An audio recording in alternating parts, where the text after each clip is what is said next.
सायरा सांवली रंगत की एक नौम्र और निहायत पुरकशिश लड़की थी। बालों की लंबाई घटना नुनगुना से नीचे तक थी। इस पर बोलती हुई वो सिहर अंगेज बड़ी बड़ी आंखें जिन पर निगाह पड़ते ही इंसान इसके सिहर में जकड़ कर रह जाए। इसकी सांवली रंगत में घुला नमकीन पानी का सुंधापन इसे दूसरी लड़कियों से मुमताज बनाया करता था। इसकी आदत थी कि वो रोजाना शाम के वक्त नहाया करती और मगरिब के वक्त छत पर चली जाती। इसे अपने बाल खिले रखने का इस हद तक शौक था कि इसने कभी भी बाल नहीं बांधे थे। माँ बहुत कोशिश करती कि वो बाल बांधा करे, लेकिन वो हमेशा ही हंस कर लाड से टाल दिया करती। वक्त वैसे भी जल्द गुजरता है, लेकिन हुसैन लड़की हो तो फिर वक्त शायद ज्यादा तेजी से गुजरता है। सायरा भी बहुत जल्द इस उम्र की हो गई कि इसकी शादी की बातें होने लगी। फिर एक दिन इसकी शादी तय हो गई। जब से सायरा की शादी तय हुई तो इस पे निखार दिन बदन बढ़ता ही जा रहा था और आखिर शादी का दिन आ ही गया। शादी की गहमा गहमी शुरू हो गई। शादी भी शुरू हो गई, लेकिन सायरा की शाम को छत पे जाने की रूटीन वही रही। मायूं की रात इसे उपटन लगा दिया गया और सारा दिन इसे छत पर जाने का मौका ना मिल सका था, जिसकी वजह से इसकी तबीयत में बहुत बेचैनी थी। इसे ऐसा महसूस हो रहा था जैसे कहीं दूर से कोई धीरे धीरे से इसे पुकार रहा है। पुकारने वाले की आवाज जैसे किसी गहरे कुंदन से आ रही थी, जिसमें कुछ ऐसी तड़प थी कि सुनकर उसकी तबीयत उदास और बोझल होने लगी। फिर वो खुद ब खुद ही सिलियों की तरफ चल पड़ी। घर चूंकि मेहमानों से भरा पड़ा था कि इसलिए किसी ने इसकी गैर हाजिरी महसूस न की। सर्दियों की ठिठुरती हुई सर्द तरीन रात थी। मेहमानों के लिए बिस्तर लगाने का वक्त आया तो इसकी छोटी बहनें छत पर मौजूद स्टोर से बिस्तर निकालने के यकंक इनकी चीखों से पूरा घर गूंज उठा। सायरा छत पर बेहोश पड़ी थी। शादी में आए हुए सभी मेहमान परेशान हो गए और ज्यादा परेशानी इससे बढ़ गई कि इसके हाथ पांव मुड़ गए थे। सायरा की मां ने आयतल कुर्सी का वर्द शुरू कर दिया। आहिस्ता आहिस्ता सायरा को होश आने लगा। अल्लाह के कलाम की बरकत से इसकी तबीयत संभलती चली गई और कुछ ही देर में वो गहरी नींद सो गए। घर में इस सूरत-ए-हाल पर शदीद खौफ का आलम था। सबके चेहरों पर बेपनाह तशवीश थी, मगर किसी को कुछ समझ नहीं आ रहा था। डॉक्टर के चेकअप ने इसे मुकम्मल सेहतमंद करार दिया। शादी के बाद रुखसत हैकर वो एक दूसरे शहर आ गई, जहां इसका घर शहर से कुछ दूर एक गैर आबाद इलाके में था, जहां बहुत ही कम घर बने हुए थे और वो भी एक दूसरे से काफी फासले पे। ये 2 मंजिला घर देखने में बहुत पुराना था। इसकी तामीर में गुजरे वक्तों की अजमत के निशानात छुपे थे। निशानात भले ही मखदूश थे, लेकिन अजमत रफ्ता की गवाही दे रहे थे। इसका मरकजी दाखिली दरवाजा इंसानी हाथ की महारत का मुंह बोलता सबूत था। दाखिली दरवाजे से मुत्तसिल सीढ़ियां, इससे आगे वसी बैठक जहां से चंद कदम के फासले पे वसी दालान और उसके दूसरी तरफ रिहायशी कमरों की कतार। दूसरी मंजिल भी इसी तरतीब से बनी थी। छत पर सबसे अलग थलग एक वाशरूम था, जो किसी के इस्तेमाल में न होने की वजह से अरसा दराज से बंद पड़ा था। इस जगह टोटल 4 घर थे और सामने एक खुला मैदान और कोई 600 कदम दौर एक कब्रिस्तान, जिसमें बमुश्किल 12 से 15 कब्रें होंगी। इस कब्रिस्तान से मुत्तसिल एक 4 दीवारी भी थी, वो भी एक कब्रिस्तान था जो गैर मजहब असालिफाओ है का था। इसके अलावा जो आबादी थी वो भी मुख्तसर थी, लेकिन यहाँ से कम अज कम आधा किलोमीटर दूर थी। सायरा का कमरा ऊपर वाली मंजिल पे था। घर की दाईं सम्त वाली दीवार के बाहर जो दरख्त था वो ऊपर आते हुए उनके कमरे की खिड़की के बिल्कुल सामने नजर आता था। दरख्त इससे भी बुलंद था, जो खिड़की से ऊपर जाते हुए छत तक पहुंच जाता था।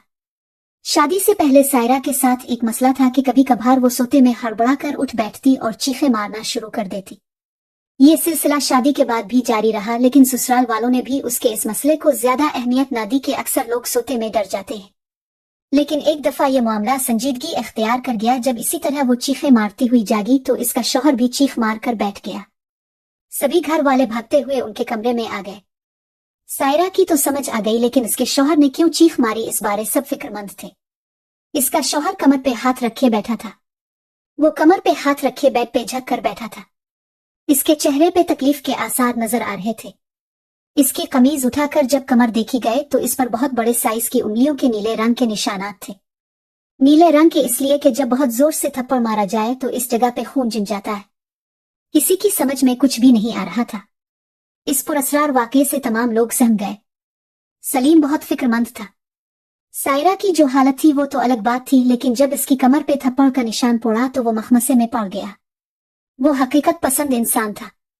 इसके जहन में 2 बातें थीं। एक ये कि वाकई किसी और मखलूक ने ऐसा किया है, और दूसरा ये कि सायरा ने सोते में नफसियाती दबाव की वजह से इसकी कमर पे थप्पड़ मार दिया। सलीम ने फैसला किया कि छुट्टियां खत्म होने वाली हैं, जिसके बाद इसे वापस दुबई चले जाना है। तो बेहतर रहेगा कि वो सायरा को लेकर हनीमून के लिए निकल जाए। इसने 2 मकामात का फैसला किया, पहले लाहौर फिर वहां से मरी से सीधा वापस। लाहौर में अजीजों के यहाँ ठहरना था और मरी में होटल में कयाम करना था उनको। लाहौर में वो बहुत जगहों पे घूमे। सायरा को सबसे ज्यादा शाही कला और बादशाही मस्जिद पसंद आए। इसे इन तारीखी इमारत में से तारीख झांकती नजर आ रही थी। इसकी तारीखी इमारत से दिलचस्पी को देखते हुए सलीम के रिश्तेदारों ने फैसला किया कि उनको 2 और तारीखी मकामात भी दिखा दिए जाएं, जिनमें एक शालामार बाग और दूसरा मकबरा जहांगीर। सलीम की कजिन ने कहा कि पहले शालामार बाग चलते हैं, फिर वहां से मकबरा जहांगीर चले जाएंगे और फिर वहां से वापसी पे रंग रोड से सीधे घर चले जाएंगे, जो उनके लिए बेहतर रहेगा। वो शाही कला से निकलकर रेलवे स्टेशन की तरफ चल पड़े।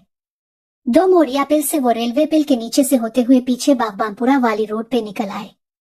इस रोड पे चलते हुए इंजीनियरिंग यूनिवर्सिटी के सामने से गुजरते हुए वो शालामार बाग पहुंच गए। वहां पे आधा घंटा रुकने के बाद वापसी इसी रास्ते से होते हुए वो म्यान पाकिस्तान के दाएं तरफ से गुजरते हुए ट्रैफिक के हुजूम के साथ साथ रावी के पिल को पार करके शाहदरा के मकाम पे जा निकले। शाहदरा पहुंचने पे वो दाएं तरफ मुड़कर शाहदरा की आबादी की तरफ मुड़ गए। वहां से जीटी रोड सीधा रावलपिंडी की तरफ जा रहा था और बाईं तरफ मुड़े तो शेखुपुरा और फैसलाबाद की तरफ रोड जा रही थी। शाहदरा की तरफ रुख करने के बाद शायद 2 या 3 मिनट्स की ड्राइव के बाद वो मकबरा जहांगीर पहुंच गए। यह मकबरा लाहौर से बाहर होने की वजह से और दूसरा हमारे मजमूई मुआशरती रवैये की वजह से ऐसे ही है जैसे सौतेला नापसंदीदा बच्चा। जो लोग तारीख के बारे ज्यादा नहीं जानते वो लाहौर तारीखी इमारत घूम भी जाए तो बहुत सुन को पता ही नहीं कि मकबरा जहांगीर लाहौर से बाहर शाहदरा के मकाम पे है। हालांकि कुछ साल पहले इस मकबरे की तज़ीन और इराश की गई है, लेकिन फिर भी यहाँ बहुत कम लोग आते हैं। जिस वक्त ये लोग पहुंचे तो इक्का दुक्का लोग मौजूद थे, जिसकी वजह से वीरानी ज्यादा छाई हुई थी। यहाँ पहुंचने के बाद से ही सायरा की कैफियत अजीब सी हो रही थी, लेकिन इसने किसी पे जाहिर न होने दिया। सलीम अपने कजिन के साथ नमाज अदा करने चला गया और वो दूसरी खातून के साथ वहीं पे ईंटों के बने तारीखी फर्श के एक कोने पे बैठ गई। ये बैठी रही और दूसरी खातून इधर उधर टहलने लगी। ये अपने धया में घुटने पे कुहनी टिकाए और हाथ पे थोड़ी रखे किसी गहरी सोच में गुम बैठी थी कि अचानक इसके सामने एक मलंग बच्चा इकेड़ा हुआ, जिसका हुलिया अजीब सा था। इसने जर्द रंग की धोती सी बांध रखी थी और ऊपर फटा पुराना सा चौगागले में मुख्तलिफ रंगों की ढेरों मालाएं। वो बच्चा शायद 12 या 13 साल का होगा। वो उसके सामने खड़े होकर बजाय कुछ मांगने के अपनी लाल अंगारा आंखों से मुसलसल इसे घूरे जा रहा था। सायरा ने इसे नजरअंदाज करते हुए अपना रुख दूसरी तरफ कर लिया, लेकिन वो घूमकर इस तरफ सीधा उसकी आंखों के सामने जा खड़ा हुआ। बहुत ही पुरस्कार सा अंदाज था इसका। वो बिल्कुल खामोश खड़ा था, लेकिन एक तब्दीली ये आई कि इसने मुंह से कुछ कहे सुने बगैर अपना हाथ उसके सामने फैला दिया। सायरा ने चाहते हुए भी इसे कुछ ना दिया और कहा कि माफ करो, लेकिन वो बार बार मना करने के बावजूद वहां से गया नहीं, बल्कि वहीं घास पे एक साइड पे बैठकर इसे घूरना शुरू कर दिया। सायरा को बच्चे बहुत प्यारे लगते थे, लेकिन इस बच्चे की नजरों में कुछ ऐसा तासुर था जिससे सायरा अंदर ही अंदर सिमटी जा रही थी। द्रिसहमी से वो नजरें झुकाए बैठी थी कि एकाएक वो मलंग बच्चा अपनी जगह से उठा और एक लम्हे में ही आगे बढ़कर सायरा के पैरों को छीन लिया। पैरों को छूते ही इसने खड़े होकर वज्र की हालत में धमाल डालना शुरू कर दी। धमाल एक मखसूस अंदाज का डांस है जिसे आम जुबान में हाल खेलना कहते हैं, जिसमें नाचने वाला अपने आप में गुम होकर नीम बेहोशी की हालत में नाचता रहता है। वो बच्चा तो नाच रहा था, लेकिन उसके पैरों को छूने के बाद से सायरा को अपना वजूद भारी होता महसूस हुआ। सलीम और उसका कजिन भी आ गए, लेकिन सायरा का वजूद इतना भारी हो चुका था कि इससे अपनी जगह से हिला भी नहीं जा रहा था। वो खौफजदा नजरों से इस बच्चे को नाचते हुए देखे जा रही थी। चारों तरफ से तेज हुआ चलना शुरू हो गई। हुआ के चलने से दरख्तों और करीबी दीवारों से सीटियों की आवाजें आ रही थी। तेजी से नाचते हुए बच्चे के बाल हुआ में उड़ रहे थे। सलीम ने सायरा को कई दफा आवाज दी, लेकिन वो यकटुक इस बच्चे को ही देखे जा रही थी। इसने जब देखा कि सायरा की तवज्जो मुसलसल इस मलंग बच्चे की तरफ है, तो इसने बच्चे को रोकने की कोशिश की। बहुत दफा रोकने के बावजूद जब इसने कोई तवज्जो ना की तो सलीम ने आगे बढ़कर उसके गाल पे एक जोरदार तमांचा रसीद किया। तमांचा मारते ही वो बच्चा भागकर करीबी अमरे के पीछे गुम हो गया। इसका नाच रुकते ही हुआ भी थम गई। फिजा में सीटियों का शोर भी खत्म हो गया।